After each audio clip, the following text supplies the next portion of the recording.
Here we are on the airplane out of Gatwick, heading for Keflavik Airport. 7 o'clock in the morning. We'd stayed up all night. We went to the airport in the evening, stayed up all night. I think we were both pretty bad way by this point. So we spent the next day at the hotel just relaxing and recovering. This is Keflavik Airport on arrival. It's a wonderful mural. And the next day we headed out towards the Blue Lagoon, and we found this lava hole just parked at the side of the road, and there's this ladder going down into the earth, and lo and behold, 100-foot deep lava hole, which I was too scared to venture all the way into because you would have had to crawl on your belly, and it looked like it sort of dropped down, and I thought that's scary as hell. But it's still pretty amazing, the lava hole. That's Kevin up there in the top of the steps. And this is outside the lava hole. That's the Blue Lagoon there in the distance, steaming away, which we didn't even look at, let alone bathe in. Yeah, we didn't go to the Blue Lagoon in the end. We did so many other things. It's one of many panoramas that I took. This one is the Blue Lagoon there, steaming away at the left. This is where we are at the moment. See all that moss. You're not allowed to tread on the moss. You're not allowed to damage the moss. You can get very big trouble with the law. You can even go to jail for driving on it. And here's Kevin got out to look at these horses. And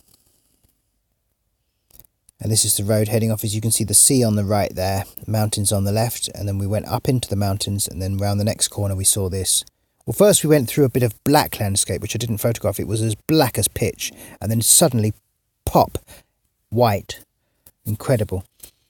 And I got down this road and we were into the mountains, and this slush was getting worse and worse. And as you can see, both cars have to kind of share this central bit for their one tyre. You know, both the car coming towards you and you kind of fighting over this middle bit of black to try and drive on it, and you end up having to drive onto the slush. It was very scary, and I ended up skidding about a bit.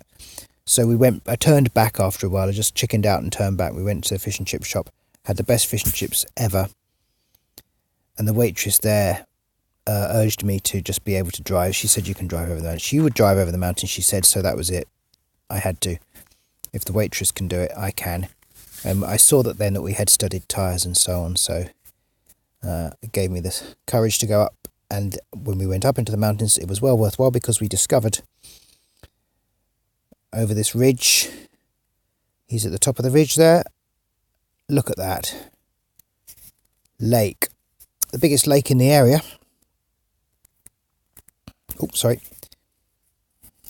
he was throwing a stone into the lake there. And look at this lava, makes such strange smooth rocks. And this was a little cave that we found, or Kevin found it actually, that just sort of made a strange little sandy beach going out onto the lake. Just by going a little way around the lake, we found this cave. There he is, and look at the light. Just look at the place, it's amazing. And this was back on the shore of the lake, walking along, bit of snow there. And you've got the snow, and you've got the black volcanic rock. Gorgeous. Another panorama, this time showing the whole lake. The cave was on the left, and that in those rocks on the left there was the cave. The promontory on the right, we didn't even get out that far. The distances in Iceland are so deceptive. It was far, far further than it looked. This is just standing looking out at the lake. I've got a much better photo to show you at the end where you can see how transparent the water was. And here's another panorama. I think that's Kevin over there, standing looking out. Really nice. And it looks like sunset. It's not. It's middle of the day because the sun's very low in Iceland. You have to get used to it. But the other thing that happens is that when it is sunset, it takes ages and ages to set. So you think, oh gosh, the sun's nearly setting, we've got to hurry up. And you don't, because the sun is so slow to go up and to go down. It just sort of sits there, barely up in the sky. It's quite good. There's Kevin standing at the edge of the lake again. think you really can see the cave there. I'm going to zoom in a little bit on this one.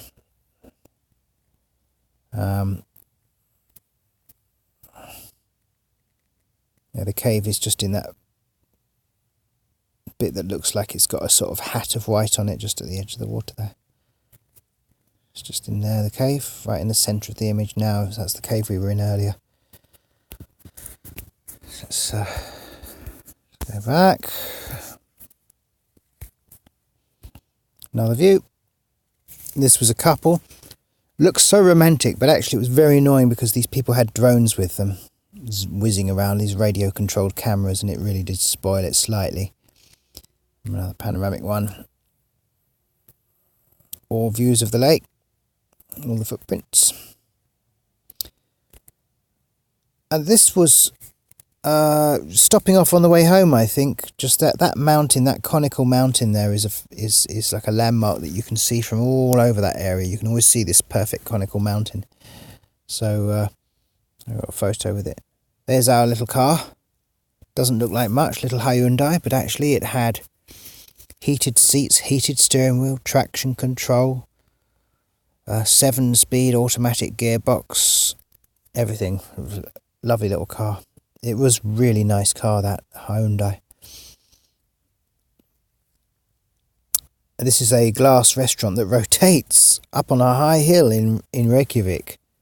A high-class restaurant, so we didn't go to it. So that's their post office tower. It looks like an observatory, doesn't it? This is just a tree with berries that were just unbelievably bright red. Might have been because I was tired, so the reds look brighter when I'm tired. And then we parked where you see here, we parked in a sort of suburban street. And so as not to have to pay parking, and we walked into Reykjavik, and we walked past these trees and through this park where I slipped on my arse trying to run to the rubbish bin. And I learned then that you only go on the pavements, you don't go on any little unused paths, because they're just ice. They salt everything constantly. They salt things constantly in Iceland, the pavements and the roads, but you have to stick to the main ones. So I slipped over only the once, but it was enough to teach me a lesson. And Kevin discovered a nice little doggy. He liked doggies. And this interesting sculpture. His photo's better than mine. And a lot of people in Iceland hang these birds up in their windows, and the reason is to just show that there's a window there, so that birds don't fly into their windows, because otherwise birds tend to fly into their windows. Probably because everything's so spotlessly clean, including the windows, that you can't even see the glass. So that's nice that they do that. And here's the amazing church in Reykjavik, which you can see for a long way around. It's got this structure to the tower that's based on the sort of Giant's Causeway, kind of crystalline rocks idea. Very beautiful church. I didn't get to see inside it because I ran back to the car to move it, because I was convinced I was in a tow-away zone. I had asked for some information, and I think I had misunderstood what the man had said, so I ran back and moved the car while Kevin was looking inside the church, so I didn't get to look inside. And then I came back and found him sitting in this cafe opposite the church with this amazing mural. It's got an Icelandic character here, and it's very, very long, this mural, and there's all these different animals, and he's actually all of these animals. He can turn into different animals. Can't remember his name. This was one of the paintings that really caught my eye in the National Gallery. I went into the National Gallery while Kevin went somewhere else. I can't remember. He went souvenir shopping. And I ran into the National Gallery for half an hour just quickly. And they gave me the old age pensioner rate, because I said it's only going to get out half an hour. 2,000, whatever, 12 quid or something for half an hour. I said this doesn't seem like a very good value. It's such a shame I'll only get half an hour. And he said, well, I'll pretend that you look a bit older than you do. Gave me the pensioner rate. And this painting is really, I think, quite amazing. Scary. It's like a nightmare. And this painting was my favourite in the whole gallery, and I was so pleased to discover that it is Iceland's most famous painting. It's their Mona Lisa. Apparently it's up in it. It's very familiar painting to Icelanders, because they often have copies of it hanging up in their schoolrooms and things. So they've got a fondness for it in their hearts, this painting, and I loved it. It was my favourite painting in the whole gallery. That's me standing in front of another painting. I made it monochrome because it looked really cool. And this is opposite the National Gallery. There was a big lake, municipal town lake, and full of different birds, including lots of swans. And half of it was ice and half of it was water. The birds didn't seem to mind. This was a loo in a park in Reykjavik. It looks like it's almost got an upstairs to it. I don't know what you do upstairs in there. This is just a nice little shot. Statues in the park.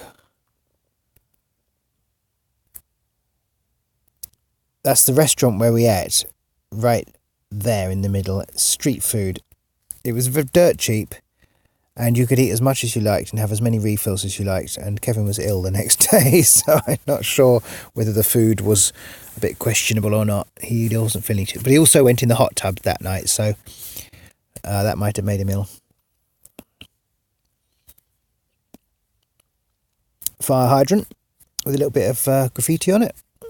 Rather pretty.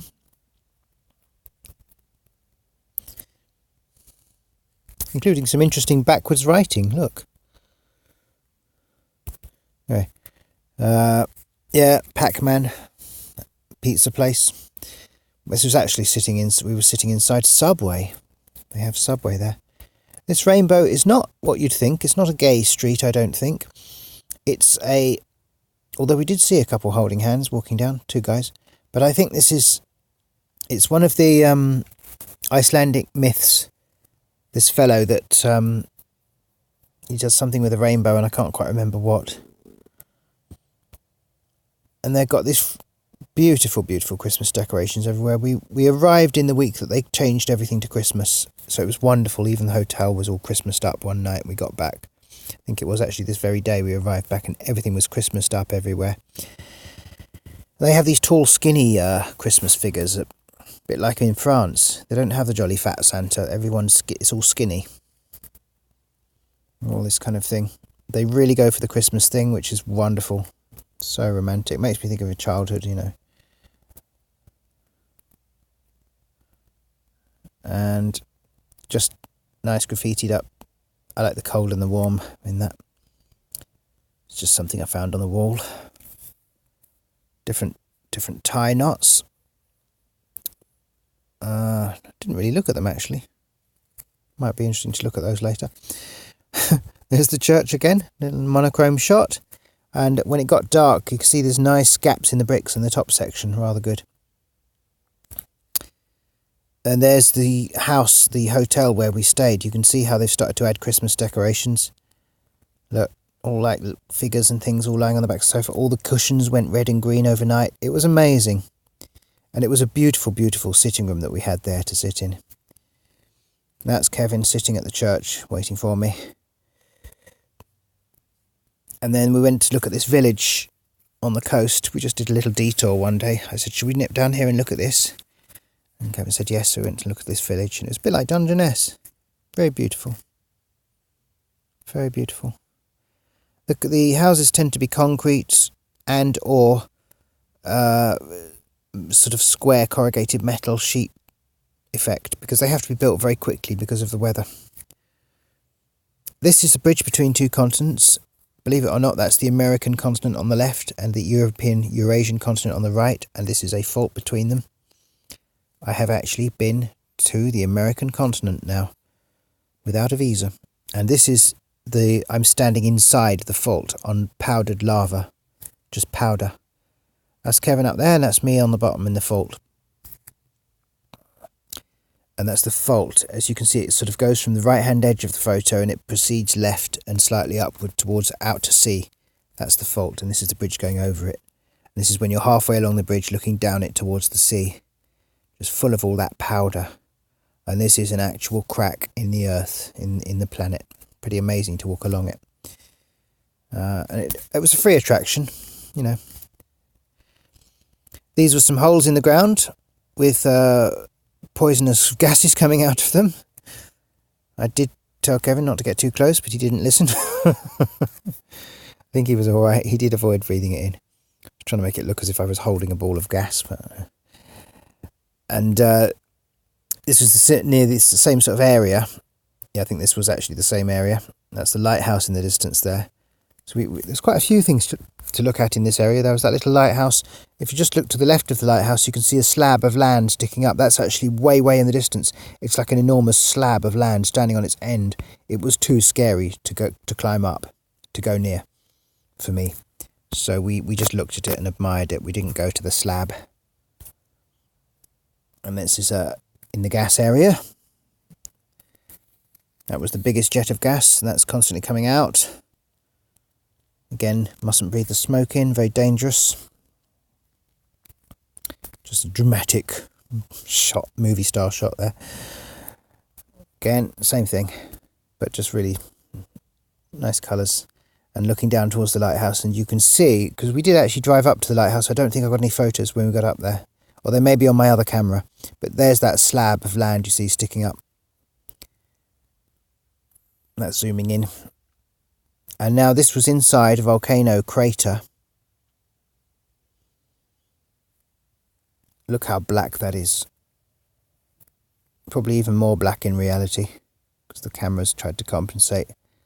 I went up this hill to look inside the volcano craters. It's quite small ones. And the distance was very deceptive. It just seemed to keep on going up and up the hill and not getting any closer. And then you get there and look how big it is.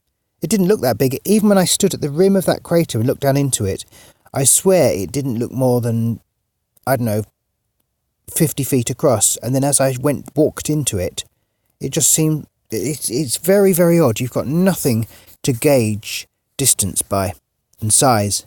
There's nothing, because all of the landscape is natural, but there are no trees. That's what Kevin said. He said there's no trees. So because we've got no trees, there's nothing to gauge size and distance by, and it's a total illusion. As I say, I stood on the rim of that crater and looked into it, and it looked like it was no more than 50 or 60 feet across. And as you can see, it is quite a bit more than that. And look at the gorgeous Christmassy hotel. This is just the lobby of the hotel. Gorgeous. And they were so nice, the hoteliers. It was dirt cheap as well. And this was our final day. We went off for to go whale watching. And we missed all the boats. I woke up late. Kevin was afraid to wake me up because I said, don't wake me up. But I meant don't wake me up before 10. He read it as don't wake me up. And so I got up at 11, and by the time I'd eaten breakfast and got ready and we looked at the times for the whale watching, they all started at 1, so we had to drive like a madman into Reykjavik, drive right way down to the dock, and Kevin leapt out the car at 5 to 1. All the tours leave at 1. But he found this one that leaves at 1:15, and it happens to be a luxury super yacht that a few friends have bought between them. And so while the other people on the other tours were freezing their asses off with their life jackets on the grim steel decks of their whaling boats, we were inside this luxury cruiser for the same price. So we really got so lucky with that. And this is up on the bridge. You know, we were allowed to go up on the bridge with the captain there, he piloting the ship. This is on the fly bridge, the very top level. There were 4 levels in total, I think. This is on the main level. That's like a barbecue thing on the right there. And the glass was kind of mirrored, so you couldn't see in. It had obviously been a private yacht at some point. And this is looking out the back of the yacht. 1,200 horsepower of engines pushing her away here. And this turning back and looking at the front. Got the winch there for the anchor. And various other things. Again, that's the super high-tech. You can see other ships on there. That red one is us, and the blue and the yellow one, they're other ships. And they will follow each other and send each other messages if they see whales. So really, they're quite cooperative with each other. And here we are with the captain at the wheel. Well, he's not really at the wheel, doesn't need to be. There's Kevin on the fly bridge. He started to feel ill, unfortunately. Had to go down below and just take some quells. He's looking forward off to fly bridge. There we are, we're looking for whales. And that strange glow that you see there, it's all just down to the rock colours. It's not sunlight catching or anything like that. It's just a different coloured rock because you've got such black rock up above. And, well, we saw one whale. I was actually the one to see it. A couple of people saw it leap after I saw it. I think I saw it and turned around and I shouted, whale at 4 o'clock or wherever I'd seen it. And they all looked and saw it. Actually, I shouted dolphin. I thought it was a dolphin. It turned out to be a minke whale, because there was a tour guide connected to the boat, and she said, yes, that was a minke whale. Look at this. This is inside the boat. This was them lying back on the leather recliner. In the lap of luxury, and as you like, and there are lots of carved wood on the boat. Amelia Rose, I think it was called, so you've got roses everywhere. Certainly a private yacht originally. It has, as you must have on a boat, you must have little model boats on a boat. I don't know why, but you must. That's the recliner that I was lying on there. A shark sticking out. It's such a nice boat. And this is looking back towards Keflavik. I think that might have even been that same lighthouse that you saw earlier after the boat. Looking back after disembarking, I think. Or was that before embarking? Can't remember. Again, the sun takes so long to come down. And then our final day, we weren't really going to do much, but we went back to the fish and chip shop, and this time Kevin had a fish burger, which was pretty much the same kind of fish. And it didn't come with coleslaw, and he was ever so bitterly disappointed. And our lovely, charming waitress got him some coleslaw, which I don't think he charged. I don't think that she charged him for. There she is. She gave us so much help and advice to help us on our tour and everything. So, yeah, wonderful lady. Kevin bought a tub of his favourite ice cream because this was our final day. His coconut ice cream that he liked so much, and he just wolfed down an entire tub of coconut ice cream. And then in the chip shop, we just happened to see on the map that there was this lava hole near the ocean, and it was very windy on our last day. The storms were starting to come in. I couldn't even get the car door open here when we parked to look at this. I had to pull it and then get my hands behind the metal and literally heave the door open. And you must park into the wind, otherwise the door just gets ripped out of your hand and rips backwards. So, yeah, pretty scary, the wind levels. But it made for the most dramatic end to our holiday, looking at this lava hole.